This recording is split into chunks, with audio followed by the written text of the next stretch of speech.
Kita berdoa. Tuhan yang baik, tolong kami supaya dalam minggu ini ketika kami memperingati sengsara dan kematian Tuhan Yesus, biarlah hati kami boleh kembali mengerti semakin dalam apa yang Engkau telah berikan supaya memperoleh kami, menembus kami, menjadi anak-anak-Mu sekali untuk selama-lamanya. Biarlah hati kami kembali mengerti betapa dalamnya kasih-Mu, tinggi dan lebarnya, dan begitu panjangnya kasih Tuhan dalam hidup kami. Sehingga kami boleh kembali juga mempersembahkan hidup kami untuk menyenangkan hati Tuhan seutuhnya. Dan biarlah melalui firman-Mu pagi ini, Kau juga berbicara kepada kami. Tuhan menuntun, mengajar kami, menerangi hati kami, sehingga hidup kami boleh semakin berkenan kepada Tuhan. Terpujilah Tuhan, berbicaralah kepada kami dan pakai hamba-Mu di dalam keterbatasannya untuk boleh menyampaikan apa yang berasal dari Allah saja. Puji, hormat, kemuliaan hanya bagi Tuhan Yesus, Raja di atas segala raja.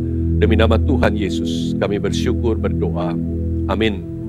Jemaat dipersilakan duduk. Salam sejahtera saudara yang terkasih dalam Kristus, kasih karunia Tuhan Yesus beserta saudara sekalian. Minggu ini kita memperingati kesengsaraan dan kematian Tuhan Yesus, nanti Jumat Agung sampai Paskah, mulai dari Kamis Putih, dan ini semua diawali dengan hari Minggu ini yaitu memperingati Minggu Palem atau masuknya Yesus ke kota Yerusalem. Dan teks yang akan kita baca pagi ini tentang masuknya Yesus ke Yerusalem adalah dari versi Injil Matius. Mari kita melihat Injil Matius 21 ayat 1 sampai 11.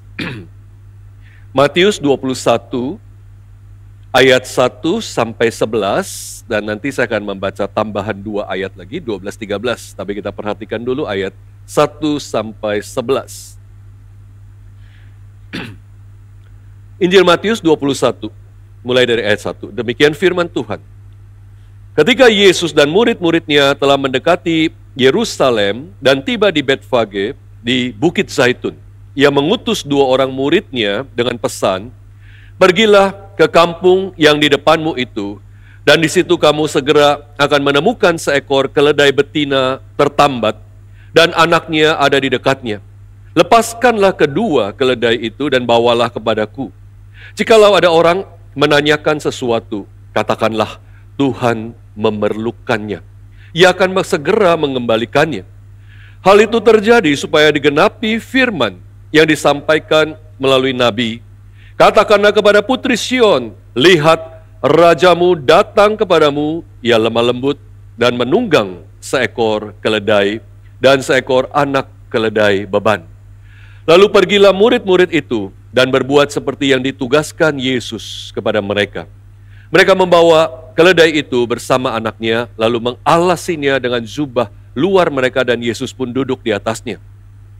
Orang banyak yang sangat besar jumlahnya menghamparkan pakaiannya di jalan. Ada pula yang memotong ranting-ranting dari pohon-pohon dan menebarkannya di jalan. Orang banyak yang berjalan di depan Yesus dan yang mengikutinya dari belakang berseru, "Hosana bagi anak Daud, diberkatilah dia yang datang dalam nama Tuhan. Hosana di tempat yang maha tinggi." Ketika ia masuk Yerusalem, gemparlah seluruh kota itu, dan orang berkata, "Siapakah orang ini?" Orang banyak itu menyaut, "Inilah Nabi Yesus dari Nazaret di Galilea." Ayat 12. Yesus masuk ke bait Allah dan mengusir semua orang yang berjual beli di halaman bait Allah. Ia membalikkan meja-meja penukar uang dan bangku-bangku pedagang merpati dan berkata kepada mereka, "Ada tertulis, rumahku akan disebut rumah doa, namun kamu menjadikannya sarang penyamun." Demikian pembacaan firman Tuhan yang menjadi dasar pemberitaan pagi hari ini.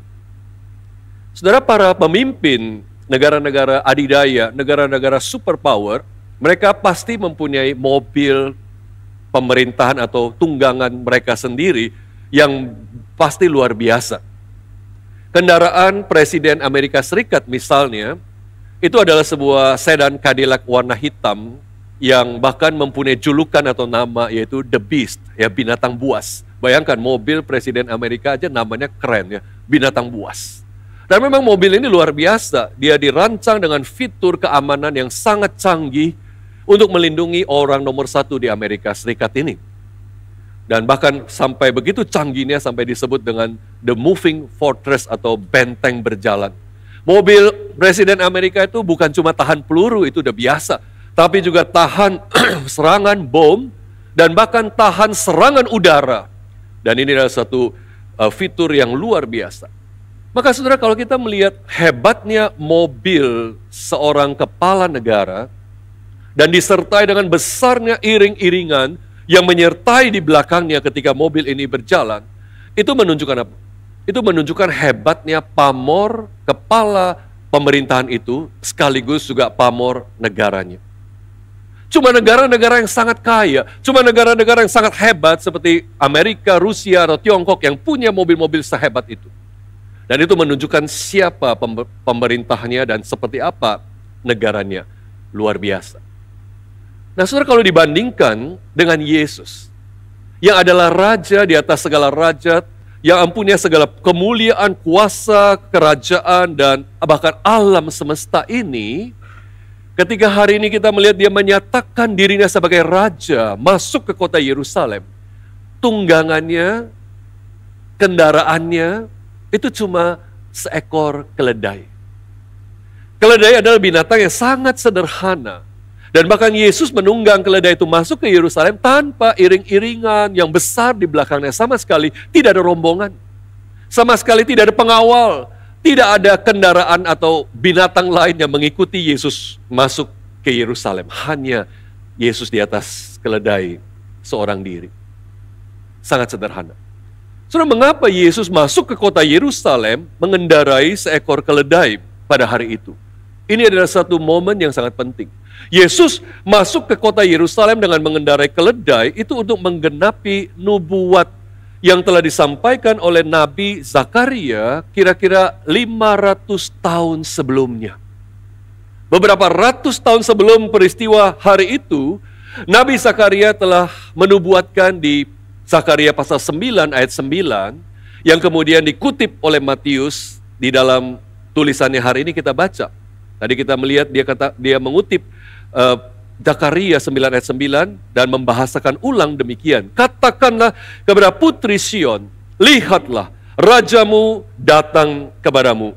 Ia lemah lembut dan menunggang seekor keledai dan seekor anak keledai beban. Jadi Yesus melakukan persis seperti yang dinubuatkan oleh Zakaria. Dan tindakan Yesus ini mempunyai satu arti atau makna yang sangat dalam, sangat penting. Ini adalah makna simbolik yang sangat penting. Kenapa? Dengan demikian, dengan menggenapi apa yang dikatakan oleh Zakaria ratusan tahun sebelumnya, Yesus ingin menegaskan bahwa dialah Raja keturunan Daud yang sejati yang telah dijanjikan oleh para nabi Israel. Bahwa dialah adalah sungguh-sungguh Mesias dan penyelamat yang dinanti-nantikan oleh bangsa Israel. Dan kini dia sudah hadir, janji yang sudah dinantikan ratusan tahun ini, hari ini terwujud. Hari ini menjadi kenyataan. Yesus sang Raja, sang Mesias itu hadir di tengah-tengah umatnya. Saudara, orang Israel sudah menantikan Mesias itu begitu lama, begitu panjang, ratusan tahun. Mereka terus ditindas oleh bangsa-bangsa asing, mereka terus menderita, dijajah oleh bangsa-bangsa asing. Mulai dari Asyur, Babel, Persia, Yunani, bahkan sampai terakhir Romawi, mereka masih terus seperti jadi piala bergilir yang diserahkan kepada satu bangsa asing, dia pindah ke bangsa asing lainnya, ditindas dan ditindas dan ditindas, dan mereka capek. Mereka menantikan kapan janji Mesias itu jadi kenyataan. Para nabi sudah berkata akan datang, tapi mana kenyataannya? Mereka menantikan kapan janji Mesias itu digenapi, dan hari itu Yesus masuk ke kota Yerusalem dengan mengendarai seekor keledai, menyatakan bahwa dialah penggenapan dari janji-janji para nabi, yang janji Allah yang telah disampaikan melalui para nabi. Bangsa Israel menantikan Mesias, Raja ini, keturunan Daud ini akan datang, yang akan memimpin Israel kembali ke masa kejayaan seperti Daud dulu. Dan mereka sangat merindukan kapan Mesias itu datang, dan inilah waktunya Mesias menyatakan dirinya. Dalam pelayanan sebelumnya, Yesus berkeliling dari kota ke kota, dari desa ke desa, dia banyak memberitakan apa? Kerajaan Allah. Dan sekarang waktunya untuk menyatakan siapa Raja dari kerajaan yang telah dia beritakan sebelumnya. Raja dari kerajaan yang dia beritakan sebelumnya kini hadir di tengah-tengah umatnya. Dan itu sebabnya Matius mengutip Zakaria, lihat rajamu datang kepadamu. Dan Matius secara khusus, saudara, memberi catatan sebelum mengutip kitab Zakaria itu. Matius memberi catatan di ayat 4 demikian, hal itu terjadi supaya digenapi firman yang disampaikan melalui nabi. Nah, saudara, kita melihat bahwa ini adalah kalimat khas Matius atau formula yang sering kali dipakai oleh Matius dalam Injilnya ini. Dari Matius pasal 1 dan pasal-pasal berikutnya berkali-kali Matius memakai kalimat seperti ini. Hal itu terjadi supaya digenapi apa yang dikatakan oleh Nabi. Hal itu terjadi supaya genaplah kata Nabi Yesaya, Nabi itu, Nabi ini, dan seterusnya. Berkali-kali Matius memakai formula atau kalimat penggenapan fulfillment ini. Untuk menunjukkan apa? Untuk menunjukkan bahwa setiap episode dari hidup Yesus, setiap babak dari kehidupan Yesus, setiap bagian dari kehidupan Yesus, itu dari lahirnya sampai matinya di kayu salib, itu menggenapkan karya Allah dan janji Allah di dalam dirinya. Menggenapkan program keselamatan yang telah Allah rancang di dalam dan melalui dirinya. Itu digenapi secara persis oleh Yesus Kristus. Jadi Matius ingin menegaskan satu hal penting bahwa Jesus is the promised Messiah. Yesus adalah Mesias yang dijanjikan dan kini telah hadir di tengah-tengah umatnya. Dan menarik sekali, saudara, kalau kita melihat dalam kutipan aslinya di kitab Zakaria pasal 9 ayat 9, di sana ada satu kalimat yang agak berbeda dengan apa yang dikutip oleh Matius di sini. Kalau kita lihat di Zakaria, di sana tertulis apa? Raja yang datang kepadamu itu apa? Adil dan jaya. Bahasa Indonesia menerjemahkan demikian, adil dan jaya. Tapi kalau kita melihat bahasa aslinya itu lebih tepat diterjemahkan adil dan membawa keselamatan atau mempunyai keselamatan. Jadi raja itu memang datang untuk menyelamatkan. Raja itu datang untuk membebaskan umatnya yang telah menanti-nantikan pembebasan itu. Maka tidak heran, saudara, orang-orang Israel, orang Yahudi yang sangat mengerti perjanjian lama. Begitu mereka melihat Yesus masuk ke Yerusalem dengan keledai itu, mereka tahu ini dia raja yang mereka nantikan. Ini dia raja yang sudah mereka nanti-nantikan dan digenapi. Tidak heran, kemudian mereka begitu semangatnya menyambut Yesus sebagai apa? Sebagai raja. Mereka memang menyambut Yesus sebagai raja. Oleh sebab itu ketika Yesus naik di atas keledai itu, masuk orang banyak kemudian apa? Menghamparkan pakaian mereka di jalan-jalan yang dilalui oleh keledai itu. Dan kemudian mereka memetik ranting, memotong ranting-ranting pohon, dan kemudian menaruh di jalan yang dilalui oleh Yesus. Saudara, itu tindakan apa? Itu menghamparkan pakaian, memotong ranting-ranting pohon, itu persis, itu adalah sebuah tata cara penabisan raja dalam bangsa kuno pada zaman itu. Memang itu tradisinya. Kalau kita membaca 2 Raja-Raja 9 ayat 13 misalnya, saudara akan menemukan bagaimana penabisan Raja Israel, yaitu Raja Yehu. Persis seperti itu yang mereka lakukan. Ketika Raja Yehu lewat dengan binatangnya, maka mereka menghamparkan pakaian mereka dan ranting-ranting pohon di jalan itu. Maka mereka menyambut Yesus, mereka punya satu kesadaran bahwa ini memang Raja. Maka tidak heran dan kemudian bahkan mereka memuji Yesus. Hosana bagi anak Daud, diberkatilah dia yang datang dalam nama Tuhan. Hosana di tempat yang maha tinggi. Jadi saudara, orang-orang Israel memang menyambut Yesus sebagai Raja. Tetapi penyambutan mereka terhadap Yesus sebagai Mesias, sesungguhnya itu mereka mempunyai agenda dan maksud mereka, kepentingan mereka sendiri. Mereka punya agenda agar Yesuslah raja ini nanti akan memimpin mereka melawan pemberontakan, memberontak kepada Romawi yang telah menindas, menjajah mereka. Karena mereka sudah melihat kuasa Yesus yang luar biasa. Mereka sudah melihat mujizat-mujizat yang begitu ajaib dan dahsyat yang dilakukan oleh Yesus yang tidak pernah ada orang seperti itu yang bisa melakukannya. Maka mereka punya satu ekspektasi yang luar biasa kepada Yesus, bahwa mereka menobatkan dia menjadi raja untuk menyelamatkan mereka dari tirani Romawi. Dengan kata lain, saudara, orang banyak itu, mereka ingin menobatkan raja yang sejati, raja yang benar, tapi untuk kerajaan yang salah. Bukan kerajaan yang seperti Yesus bawa. Bukan kerajaan yang seperti Yesus maksudkan, bahkan dia ajarkan. Bukan seperti itu kerajaan yang Yesus mau sampaikan. Maka mereka menobatkan seorang raja yang benar, tapi untuk kerajaan yang salah. Dan tidak heran, ketika kemudian Yesus tidak menyatakan diri sebagai raja yang mereka mau. Yesus tidak menampakkan diri, melakukan agenda seperti yang mereka kehendaki. Kita melihat tidak lama kemudian, pujian itu berhenti. Sorak-sorai itu berhenti. Dan bahkan ironisnya, persis dari kota yang sama ini, dari Yerusalem, kemudian Yesus akan digiring keluar dari kota itu dan mati disalib sebagai seorang penjahat. Ironis sekali. Enter like a king, exit like a criminal. Masuk sebagai raja. Wah, disorak-sorai, disambut meriah, dipuja-puja. Tapi keluar kota itu seperti penjahat yang memalukan, yang menjijikkan, yang mati di kayu salib. Hanya karena dia tidak mewujudkan agenda raja yang dikehendaki oleh orang-orang Yahudi. Yesus adalah raja yang sesungguhnya. Dialah raja empunya bukan hanya sebuah bangsa atau Israel, tapi bahkan seluruh alam semesta, seluruh ciptaan. Itu sebabnya dia tidak datang untuk menyatakan diri hanya untuk satu bangsa, hanya untuk satu kerajaan kecil, hanya untuk Israel. Tidak, dia menyatakan dirinya untuk kepentingan seluruh umat manusia. Saudara, kita melihat dalam peristiwa Yesus masuk ke Yerusalem, ada dua kenyataan penting yang berjumpa. Ada dua kepentingan penting yang berjumpa. Yang pertama apa? Yesus menyatakan dirinya sebagai raja.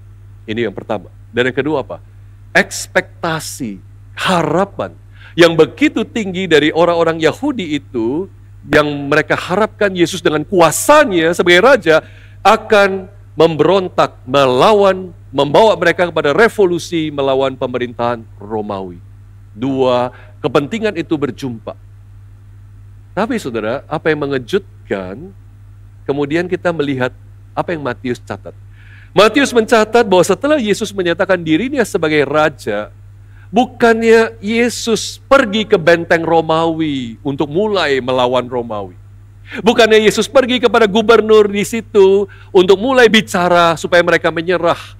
Kalau tidak, Yesus akan menghabiskan semua Romawi. Bukan. Sebaliknya apa? Ketika Yesus menyatakan dirinya sebagai raja, Matius mencatat setelah itu dia pergi ke bait Allah untuk menyucikan bait Allah. Yesus bukannya berkonfrontasi dengan Romawi, sebaliknya ia mendisiplinkan umatnya sendiri yang menyalahgunakan bait Allah untuk keuntungan mereka, untuk kepentingan mereka. Dan ini sesuatu yang benar-benar tidak diduga oleh orang banyak itu. Bayangkan, kira-kira katakanlah seperti seorang superhero yang tiba-tiba muncul di kota yang dikacau, diporak-porandakan oleh penjahat yang hebat, dan superhero itu muncul, semua orang bertepuk tangan karena berpikir superhero akan melawan penjahat itu, tapi tiba-tiba superhero malah melawan orang-orangnya sendiri, penduduknya sendiri. Bukankah ini semua di luar nalar, akal sehat dari apa yang mereka harapkan dari Yesus? Jadi bukannya berkonfrontasi dengan Romawi, sebaliknya dia berkonfrontasi dengan umatnya sendiri di bait Allah. Yesus mengusir para pedagang yang berjualan di sana, menjungkir balikan meja-meja penukar uang. Dan Yesus berkata apa? Rumahku akan disebut sebagai rumah doa, namun kamu menjadikannya sarang penyamut. Mereka berjualan, mereka berdagang, mereka berbisnis, mereka mencari uang, mereka mencari keuntungan di wilayah Bait Allah yang seharusnya bisa dipakai oleh orang-orang bukan Yahudi yang simpatisan kepada agama Yahudi yang mau ibadah, tapi mereka hanya bisa ibadah di luar sana. Tapi bahkan tempat itu seluruhnya dipakai oleh para pedagang, oleh penukar uang ini untuk berbisnis, sehingga tidak ada tempat untuk lagi orang-orang yang mau datang beribadah di sana. Maka Yesus membongkar itu semua, menjungkir balikan itu semua, dan mengatakan, kamu jadikan rumahku sarang penyamun. Dan saudara, ini adalah sesuatu kenyataan yang sangat mengejutkan orang banyak. Yesus bukannya datang melawan orang-orang fasik itu, yaitu Romawi itu, tapi bahkan dia berkonfrontasi dengan umat Allah sendiri. Yesus menyatakan dirinya sebagai raja, dan setelah itu dia bahkan membongkar hidup keagamaan umatnya yang mereka pikir baik-baik saja, tapi ternyata tidak berkenan kepada Allah. Dan ini adalah sebuah kejadian yang tidak terduga orang banyak itu. Saudara membaca kisah ini, saya tiba-tiba teringat pada masa Natal, seringkali kita mendengar ada lagu yang seringkali disebut lagu Natal, padahal nggak ada hubungannya dengan Natal. Ya, kita dengar mungkin di mall, di tempat perbelanjaan, yaitu lagu apa? Santa Claus is coming to town. Ya, lagu yang sangat terkenal itu, Santa Claus datang ke kota itu. Ya, dan membaca kisah ini, saya teringat lagu itu. Dan hari ini mungkin ada sedikit paralelnya dengan lagu itu, tapi kita bukan membaca Santa Claus is coming to town, tapi Jesus is coming to town. Ya, Yesus ini sedang masuk ke kota Yerusalem. Jesus is entering Jerusalem as the king. Yesus masuk ke Yerusalem itu sebagai raja. Dan kembali kepada lagu Santa Claus is coming to town itu, saya berpikir justru baris pertama dari lagu itu mempunyai konteks yang penting untuk teks kita hari ini. Saudara ingat lagu Santa Claus itu baris pertamanya apa?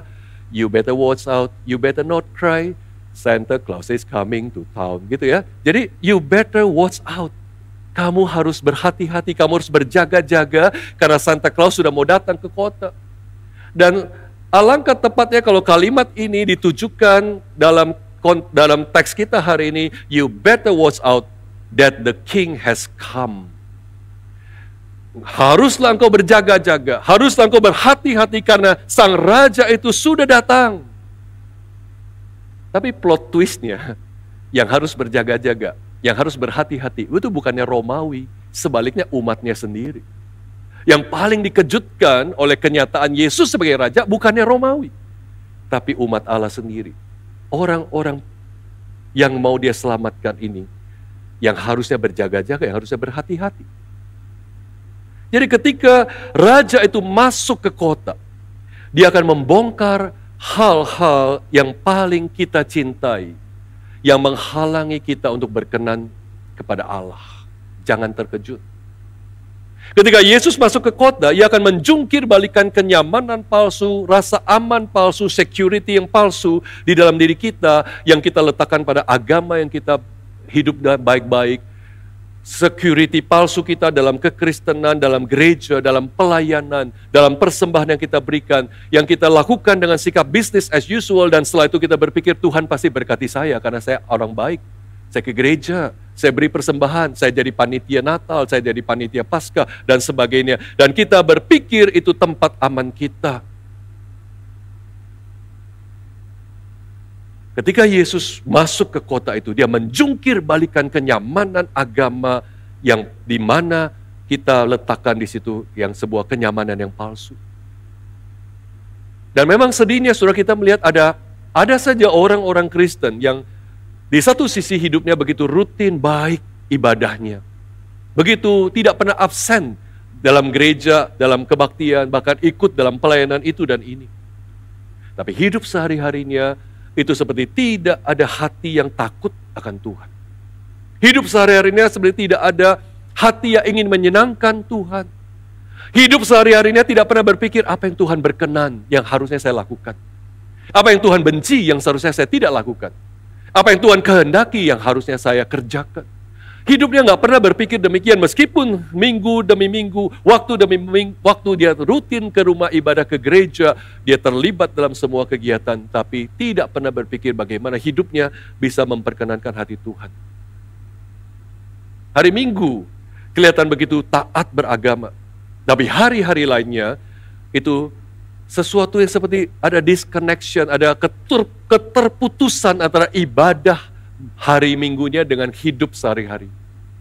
Dan itu nyata dari bagaimana dia berelasi dengan pasangannya, suami atau istrinya, bagaimana dia berelasi dengan anaknya, orang tuanya, bagaimana dia berbisnis, dan kemudian nilai-nilai yang dianutnya itu semua memperlihatkan itu berlawanan, melawan, against ibadah yang dia lakukan pada hari Minggu yang rutin. Ketika Yesus menyatakan dirinya sebagai Raja, dia mau membongkar hal-hal seperti itu di dalam diri kita. Yang mungkin menaruh rasa aman di dalam semuanya itu dan berpikir, saya aman kok, Tuhan pasti berkati. Yesus adalah Raja yang sejati. Dan sebagai Raja yang sejati, dia mencari apa? Dia mencari ibadah yang sejati. Dia mencari true worship. Dia mencari di dalam umatnya terjadi apa? Satu perjumpaan dengan Allah yang sungguh-sungguh mengubah seluruh konsep, cara pikir, dan nilai-nilai yang dijalani, dihidupi, dianut oleh umatnya. Sehingga kehidupan umatnya itu boleh menjadi serupa dengan nilai-nilai kerajaan yang dia nyatakan, yang dia bawa. Itu yang Yesus cari sebagai Raja. Yesus bukan cuma mau kerajaannya dipenuhi dengan orang, tapi Yesus mau kerajaannya dipenuhi oleh orang-orang yang taat, yang mengerti apa yang dikehendaki sebagai etika kerajaan Allah itu, nilai-nilai kerajaan Allah itu. Itu yang Yesus kehendaki. Kalau kita berpikir, saudara, biasanya apa yang terjadi sih ketika terjadi seorang raja naik tahta? Ketika seorang raja naik tahta, yang terjadi adalah pergantian rejim. Ada pergantian pemerintahan, ada pergantian penguasa. Sekarang bangkit dan bertahtalah seorang penguasa baru yang berdaulat, yang berhak atas seluruh hidup umatnya. Dan itulah yang terjadi ketika Yesus menyatakan dirinya sebagai Raja. Terjadi pergantian rezim, di mana kita tidak bisa meresponsnya dengan sikap netral. Kita tidak bisa acu tak acu terhadap fakta bahwa Yesus telah menjadi Raja dan bertahta di tahtanya. Kita nggak bisa bersikap netral. Almarhum Pastor Tim Keller, dia pernah mengatakan demikian, Jesus cannot simply be liked. You either kill him or crown him in your life. Yesus itu nggak bisa cuma sekedar kita suka dia. Ya memang Yesus kan kelihatannya baik, orang baik ya. Oh saya suka Yesus, wah luar biasa, ramah, kasih, wah penyayang dan sebagainya. Memang kalau suruh menyukai Yesus gampang. Tapi Jesus is not simply to be liked. Bukan cuma sekedar untuk kita suka atau nggak suka. Hanya dua kemungkinan respon kita kepada Yesus. Either you kill him or you crown him in your life. Kalau bukan kita memakotai dia sebagai Raja dalam hidup kita, kita pasti menyingkirkan dia dalam hidup kita. Nggak mungkin kita ada daerah netral, abu-abu, di mana kita tidak bersikap apapun kepada Yesus yang adalah Raja. Maka saudara, ketika Yesus menyatakan dirinya sebagai Raja, itu ada hal hubungan segala-galanya dengan hidup kita, bukan tidak ada hubungan sama sekali. Kita nggak bisa bersikap netral lagi. Saudara, oleh sebab itu ketika kita berdoa, seperti yang Yesus ajarkan, datanglah kerajaanmu, your kingdom come. Sebenarnya kita sedang mengatakan apa juga harusnya? Runtuhlah kerajaanku. Nggak bisa kita berdoa, datanglah kerajaanmu, dan kita tetap menjaga kerajaanku, kedaulatanku sendiri atas hidupku. Aku menentukan apa yang baik menurut aku. Aku menjalani apa yang benar menurut aku. Nggak bisa. Datanglah kerajaanmu, itu harus disertai dengan sikap pada waktu yang sama, runtuhlah kerajaanku. Dan pada waktu Yesus masuk ke Yerusalem, dia menantang hal-hal yang sudah dianggap biasa oleh orang-orang Yahudi dan dianggap tidak masalah, diterima dengan tidak masalah, tapi itu masalah di mata Tuhan. Bait Allah yang disalahgunakan, ibadah yang ala kadarnya. Saudara, jika Yesus menjadi raja atas hidup kita, maka dia berhak, dia berdaulat, dia berotoritas atas setiap inci, setiap sentimeter dalam hidup kita, dan dia layak, dia berhak untuk membongkar apapun yang paling kita kasihi, yang menghalangi kita berkenan kepada Tuhan. Dia akan membongkar, menjungkir balikan hal-hal yang menjauhkan kita dari kasih Allah.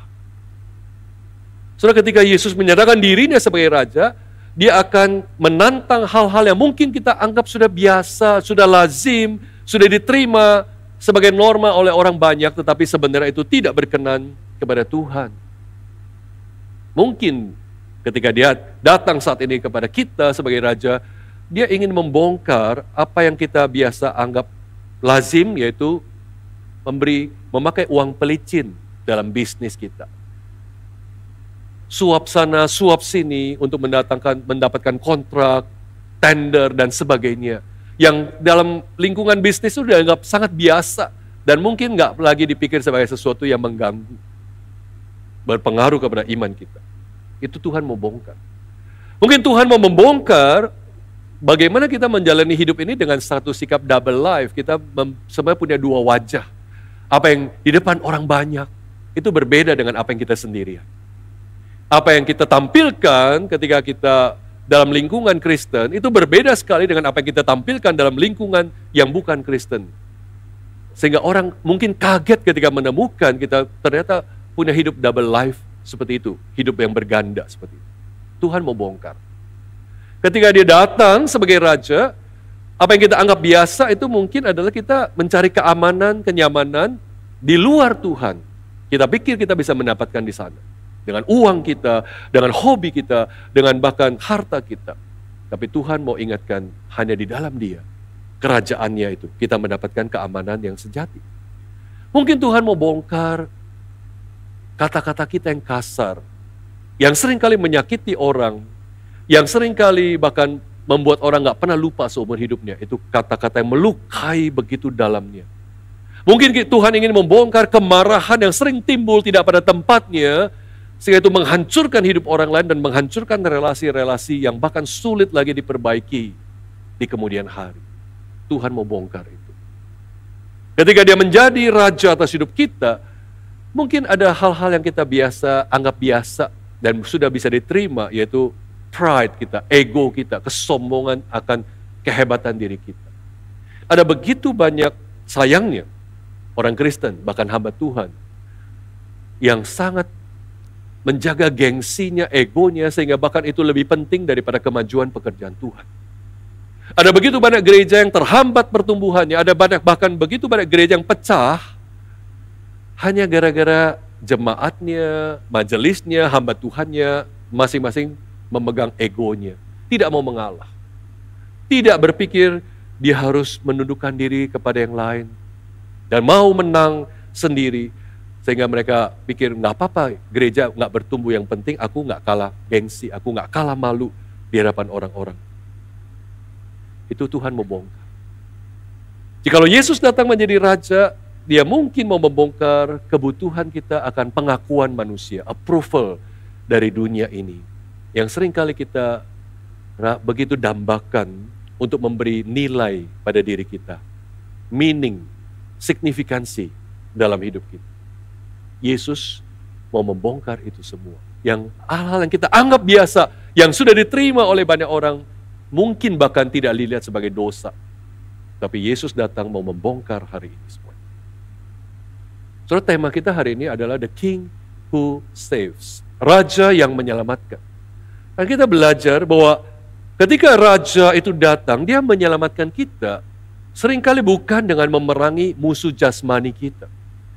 Alangkah kita ingin Yesus memerangi orang-orang jahat itu, orang-orang bejat itu, orang-orang yang melakukan kejahatan yang sungguh mengerikan, menjijikkan. Harusnya Yesus sebagai Raja memusnahkan mereka, bukan? Kita banyak baca berita-berita yang miris di media belakangan ini. Kejahatan moral, seksual, dan sebagainya yang begitu mengerikan. Kita inginnya kalau Yesus datang sebagai Raja, perangi dong mereka, hancurkan mereka, basmi itu kriminal-kriminal, kejahatan di dunia ini bereskan. Tapi Yesus, dia datang sebagai raja dan dia bukan utamanya, ada waktunya nanti untuk memerangi itu semua. Tapi yang pertama dia mau bereskan apa? Memurnikan umatnya. Membereskan ibadah umatnya.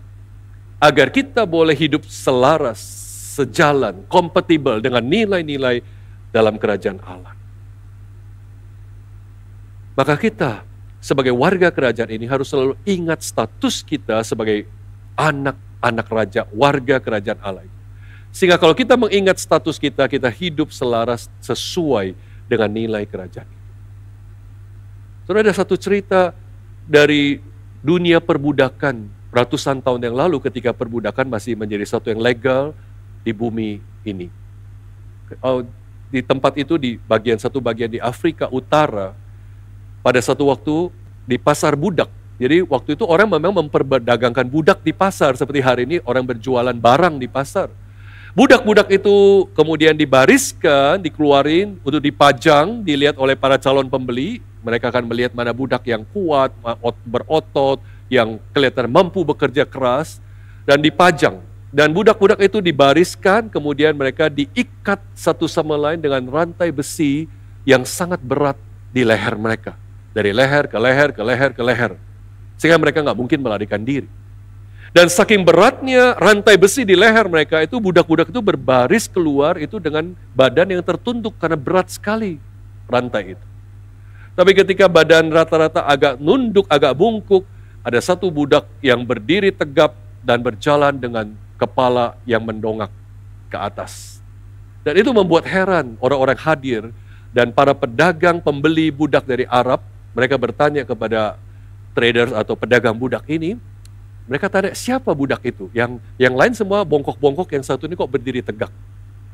Dan pemilik budak, pedagang budak itu, dia berkata, budak ini adalah anak raja dari salah satu suku di Afrika. Dan meskipun dia sudah jadi budak, dia masih ingat siapa dia. Dia anak raja. Dan dia berlaku seperti layaknya seorang anak raja. Berdiri tegak dengan dignity, dengan wibawanya, karena dia anak raja. So, kalau ketika seseorang mengingat statusnya, ketika seseorang mengerti siapa dia akan menghidupi status yang dia punya, yang dia miliki. Dia akan menghidupi nilai-nilai yang melekat di dalam dirinya. Dan betapa pentingnya itu buat kita ketika kita menyadari siapa kita sebagai warga kerajaan Allah itu. Sehingga kita hidup seharusnya sesuai dengan nilai-nilai kerajaan itu. Dan Yesus datang untuk mengklaim otoritasnya atas hidup setiap kita yang percaya kepadanya. Saudara, kerajaan Allah adalah kerajaan yang penuh dengan berkat. Kerajaan yang penuh dengan sukacita, anugerah, kebaikan. Kerajaan yang penuh dengan damai, sejahtera, dan keselamatan. Begitu indahnya, begitu besarnya berkat dalam kerajaan ini.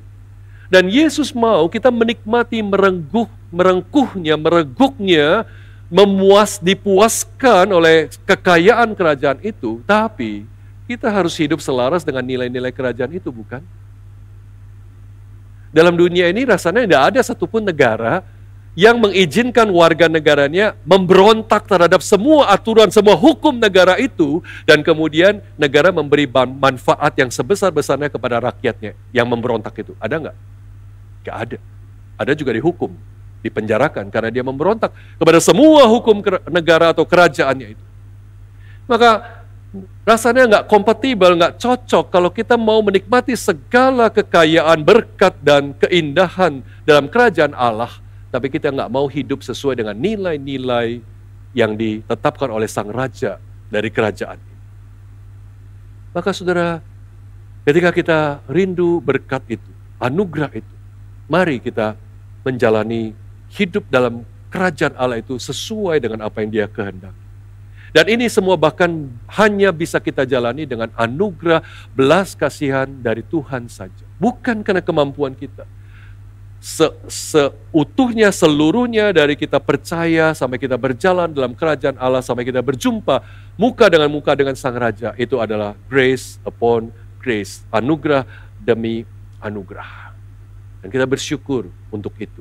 Yesus menyediakan kerajaannya, Yesus menyediakan anugerah supaya kita hidup dalam kerajaan itu. Betapa baiknya Tuhan kita, Sang Raja, Sang Kristus yang datang itu.